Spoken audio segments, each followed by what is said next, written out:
जानती हूँ कि पापा हम का करब का ना करब वो तो बात के बात बा, लेकिन ई बात रउआ जान ली कि हम रउआ के कहला पे अब कुछ भी ना करब। लेकिन अगर हम एजा ना भी रुकती तो ये मत जानी कि हम तीज का व्रत ना करती, जरूर करती।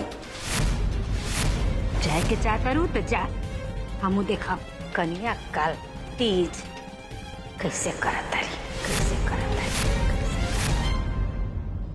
जी ठीक है प्रियम मैम, हम कल ही मीटिंग रखेंगे। चाहे मुझे आज ही रात को निकलना पड़े, लेकिन हम कल ही मीटिंग रखेंगे। जी आपके सहयोग के लिए बहुत बहुत धन्यवाद। हम फोन रखते हैं। प्रणाम। इका कहता रू हो नहीं कि दुल्हन, हाँ तू बाहर कैसे जेबू? कल तीज है आ ई घर में तार पहलका तीज है जौन की अपन पति खातिर भूखल जाला, और तू बाहर मीटिंग सीटिंग करे जेबू? कोनो मीटिंग सीटिंग ना हुई काल, तारा तीज के व्रत रखे पड़ी काल।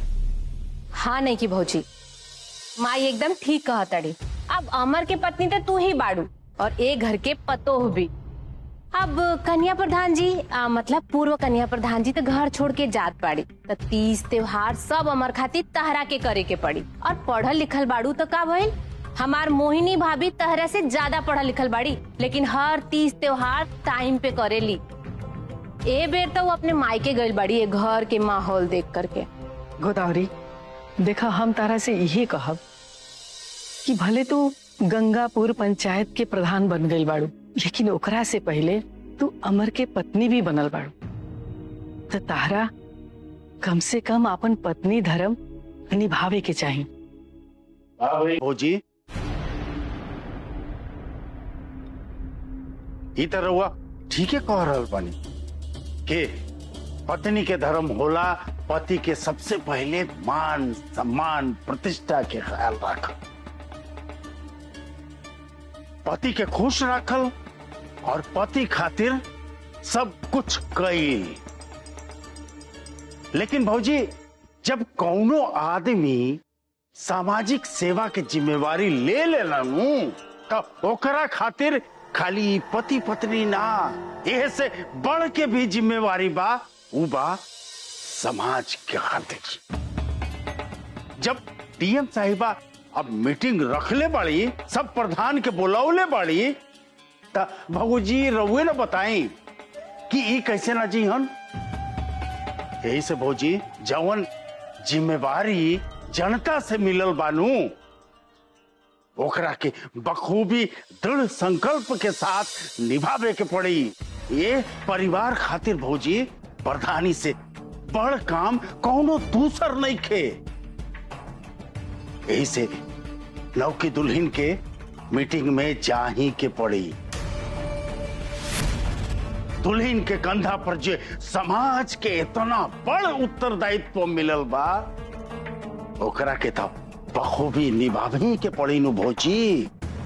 मम्मी जी अभी तो हमने प्रधानी की शपथ भी ग्रहण नहीं की है, और अगर हम अभी पहली मीटिंग में ही नहीं जाएंगे तो अधिकारी लोग जाने क्या क्या सोचेंगे। हमें प्रधानी की शपथ ले लेने दीजिए, उसके बाद देखेंगे कि क्या करना है और कैसे करना है। एक बात और मम्मी जी, हम बहन की वजह से ही प्रधान बने हैं, तो हम चाहते हैं कि वो हमें खुद अपनी आंखों से प्रधानी की कुर्सी पे बैठे हुए देखें। हम उनका आशीर्वाद भी अपने साथ चाहते हैं। इसलिए मम्मी जी आप एक बार इस बात पर भी विचार कर लीजिएगा। ये सब तो ठीक बा, पहले ही बतावा कि तीज के व्रत कैसे करबू?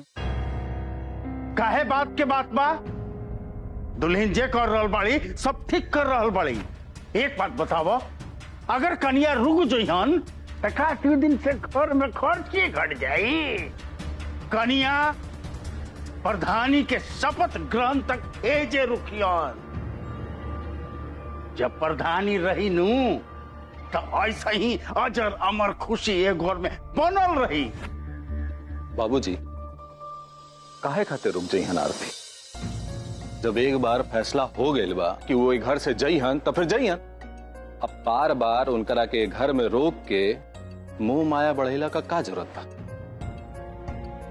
ठीक है तो कहता अमर, जब अमरे उनकरा के देखे के नहीं के चाहत ते घर में रुकला के का जरूरत बा उनकर के? इतना तारा लोग इनके समझ आगल रहित नु तो ऐसा दफा ना भइल रहित अकोल कहीं।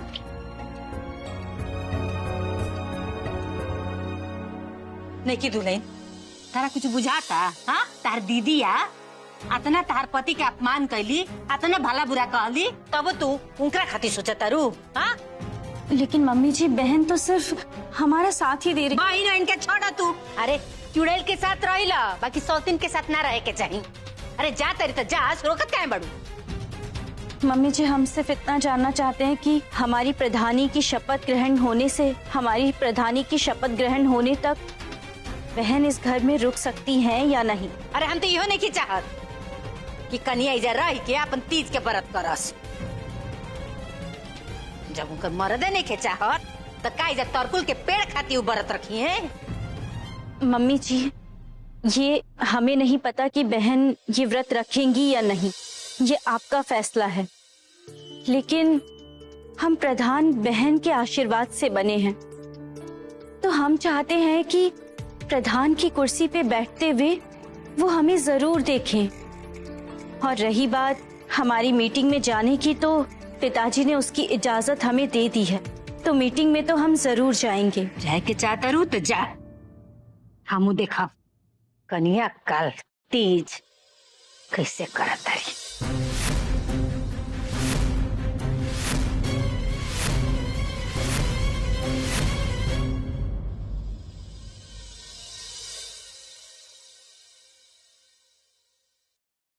हे भोलेनाथ बाबा, हम तो बहुत असमंजस में पड़ गए बानी। नैकी दुल्हन हमरा के एहजा रोक के हमरा के और बड़ मुसीबत में डाल देले बानी। अगर हम एजे से चल जाती नु तो पीहू के पापा खातिर राउर और गौरी मैया के पाठ करके तीज व्रत रखती, उनकर लंबी उम्र खातिर सब देवी देवता से मन्नत मांगती। लेकिन अगर हम एजा रहकर तीज का व्रत ना रख पाए तो का हुई भोलेनाथ बाबा? अगर अम्मा जी वो घर के सब जने मिल के हमरे का तीज के व्रत ना करे दीहन तो हम का करब? हमरा तो कुछ नहीं के बुझा। बस अब रहुए हमरे के रास्ता दिखाई। आरती, हमने की चाहत कि तू कोनो भी ऐसा काम करा जैसे कि तू धर्म संकट में पड़ और भगवान के भी धर्म संकट में डाल दे। हमरा पता है काल जब तू तीज के व्रत करबो ना तो भगवान से हमारा जीवन दान मांगबो, लेकिन आरती काल आके सामने खड़ा हो जाला ना तो ईश्वर भी लाचार हो जाला। अरे जब काल से ईश्वर भी ना बच पाइलन तो हम कैसे बच पाए? इससे तू ये तीज के पूजा पाठ मत कर, मत रखा व्रत। हमने की चाहत कि भगवान पर जवन तुहार विश्वास बना वो हमारी मृत्यु के बाद टूट जाए, और हम कबो ना चाहब कि तुहार विश्वास धर्म पर से उठ जाए। कहे कि हम तुहारा के हारल ना जीतल देखल चाहते और तुहार जीत तबे हुई जब तू तीज का व्रत ना रख।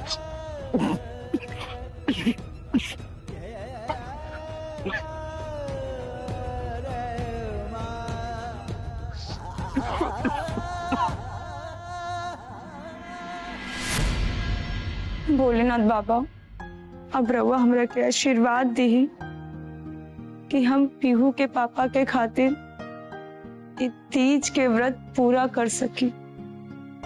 बस भोलेनाथ बाबा, अब रउए हमरे के रास्ता दिखाई।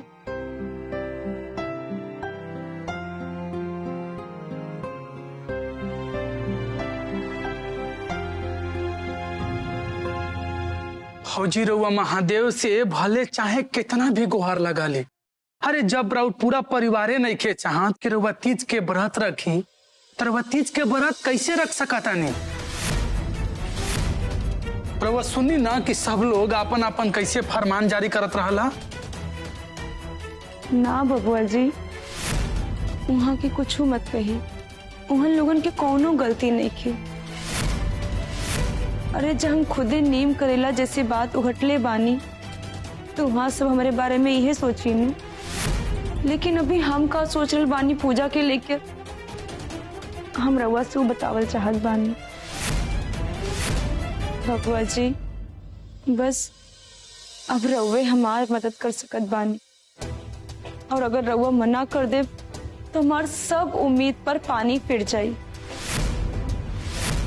कल हम यही घर में रहब, यही कमरा में रहब, लेकिन बाहर न निकलब। लेकिन हम जवन भी सामान रउआ से कहब, अगर रउआ हमरा के वो सब सामान लाई के एजा दे देब तो हम अपन तीज के व्रत पूरा कर सकब।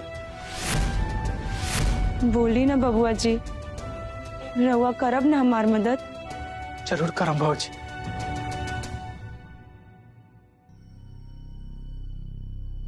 का हो रहल बा भाई? नईकी प्रधान पुरनकी प्रधान से प्रधानी का गुर सीख रहल बानी, या पुरनकी प्रधान नईकी प्रधान से गुरु दक्षिणा मांग रहल बानी चुनाव जितौला का बदला में? नहीं अमर जी, हम कोई बहन से प्रधानी के गुर नहीं सीख रहे हैं, और ना ही चुनाव जिताने के लिए बहन हमसे कोई दक्षिणा मांग रही है। बस बहन तो ये कह रही थी कि अच्छा, तो फिर इनके जाए काहे नहीं खुदे? जाए दे इनकरा के, जाके इहो अपन घर और वार दोनों खोजा। बहन कल तीज का व्रत रख रही हैं। अच्छा, तीज का व्रत रखियान? जैसे कुंवार लेकी अपन अच्छा वर खातिर तीज का व्रत रखेलिन सो, ऐसे ही हो चमकदार मालदार दूल्हा खातिर तीज का व्रत रखियान हैं? पीहू के पापा, हम का करब का ना करब वो तो बात के बाद बा, लेकिन ई बात रउआ जान ली कि हम रउआ के कहला पे अब कुछ भी ना करब। इतना नईकी दुल्हन जीत कैली है, यही मारे हम घर में रुक गई, ना तो हम आज ही घर छोड़ के कब का चल गई होती। लेकिन अगर हम ऐसा ना भी रुकती तो ये मत जानी कि हम तीज का व्रत ना करती, जरूर करती, लेकिन रउआ खातिर ना पीहू के पापा, अपन होखे वाला नए पति खातिर करती। जौना बंदर के अबहिन तक देखले हूं नहीं, ओकरा खातिर तीज का व्रत रखबू? भारे प्यार होके वाला पति खातिर। पीहू के पापा, रउआ के कोनो हक नहीं खे कि हमार होखे वाला पति के बारे में रउआ ये सब कही। अरे हमार होखे वाला पति चाहे बंदर होके, अनपढ़ गवार होके, लंपट गवार होके, लंगूर होके, चाहे जो भी होके, लेकिन हमार पति हमरा खातिर देवता रही हन। ऐसे डील डोल वाला शक्तिशाली आदमी लेके हम का करब जे अपना पत्नी के बीच मझधार में छोड़ के चल जाओ। अच्छा, तो मतलब ये कि हम तोहरा के बीच मझधार में छोड़ देले बानी? हम रउआ के बात ना कर रहल बानी। अरे जब राउर से हमार कोनो रिश्ते नहीं खे तो हम रउआ के बारे में का बात करब? हाँ, ठीक कर रहल बड़ू, एकदम ठीक कर रहल बड़ू। यही से खाली 21 गो साड़ी लेकर आई बनी अपन पत्नी गोदावरी खातिर। लो गोदावरी, पति का हाथ से तीज का दिन साड़ी पहनल बहुत ही भाग्यशाली औरत के नसीब में होला। पहन ली।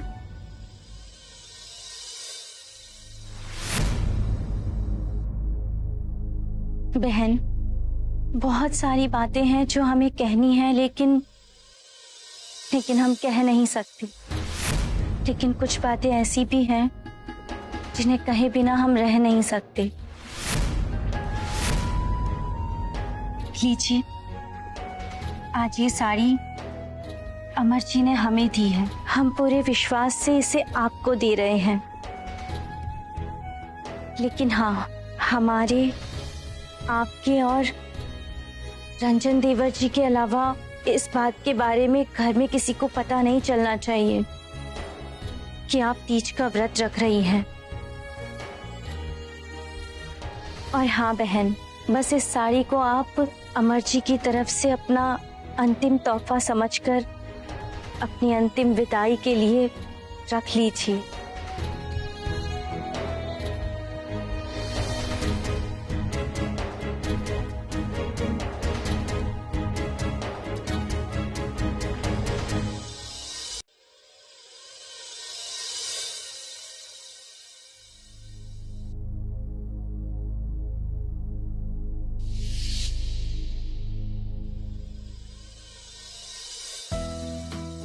खुश रहो।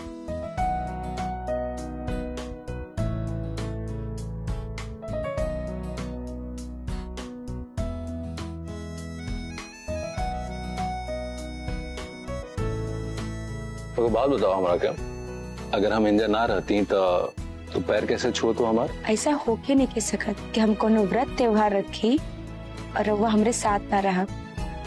हमनी के 7 जन के गठबंधन भइल बा और हमरे पूरा भरोसा बा कि रउआ हमेशा हमरे साथ रहा। हमेशा साथ रहा तो।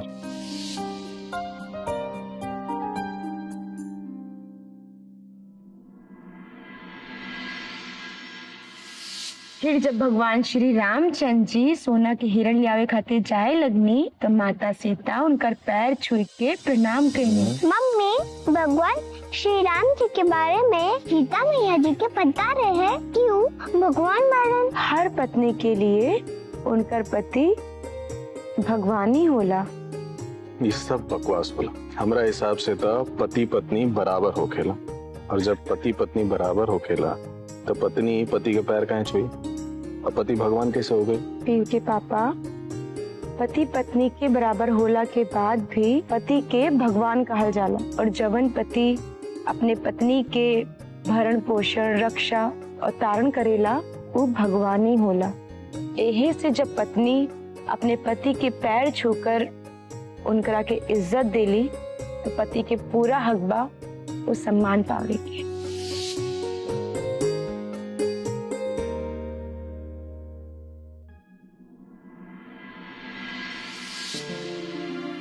अमर, अरे तू भोरे भोरे कहाँ चल गई रहा हुआ? तारा पता बना कि कन्या के तबीयत ठीक नहीं खे और ऐसे में तू इतना देर से उपवास रख देला इनका के।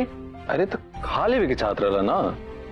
अरे कैसन बात कर रहा तू? तारा पता बना तारा खातिर व्रत रख ले बड़ी और तार बिना पैर छुए व्रत ना तोड़ेली। कन्या,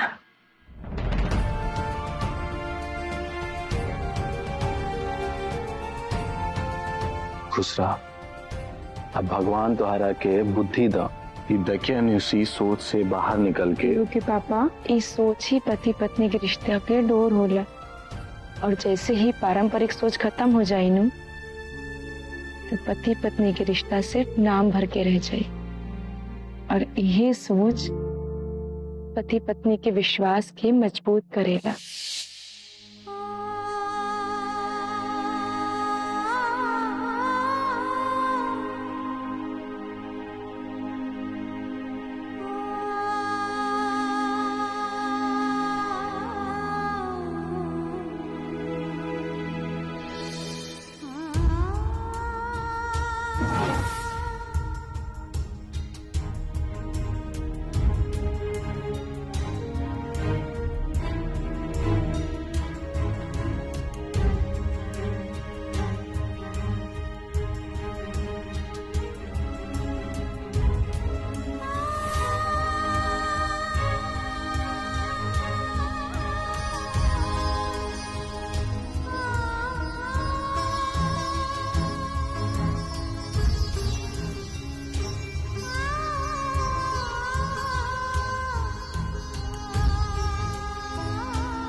बहुत सुंदर लग रही हो।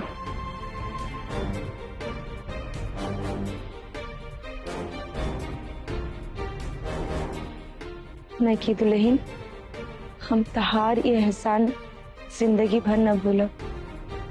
पीहू के पापा तारा के साड़ी देले बाड़े और तू इस साड़ी हमरा के दे देलू। देखा नहीं की दुल्हन, कपड़ा पे पैर के निशान भले तार पति के बा, लेकिन ये पैर के निशान हम पीहू के पापा के समझ कर अपन जिंदगी भर अपने साथ रखब। बहन, अमर जी कल भी आपके पति थे, आज भी आप ही के पति हैं और आगे भी वो आपके पति रहेंगे। लेकिन ये सब कुछ जो भी हो रहा है आप जानती हैं, ये बस अमर जी चैन से चिर निद्रा में जा सके इसीलिए हो रहा है। लेकिन बहन, अगर आप ऐसे पूजा पाठ करके उनको याद करती रहेंगी और आगे भी आप ऐसा ही करेंगी तो ये सब करने का कोई फायदा नहीं निकलेगा। अमर जी आपको इन सब बंधनों से मुक्त ही तो करना चाहते हैं। ना नहीं की दुल्हन, ये सांस तब तक चली जब तक पीहू के पापा ही धरती पे बाड़न।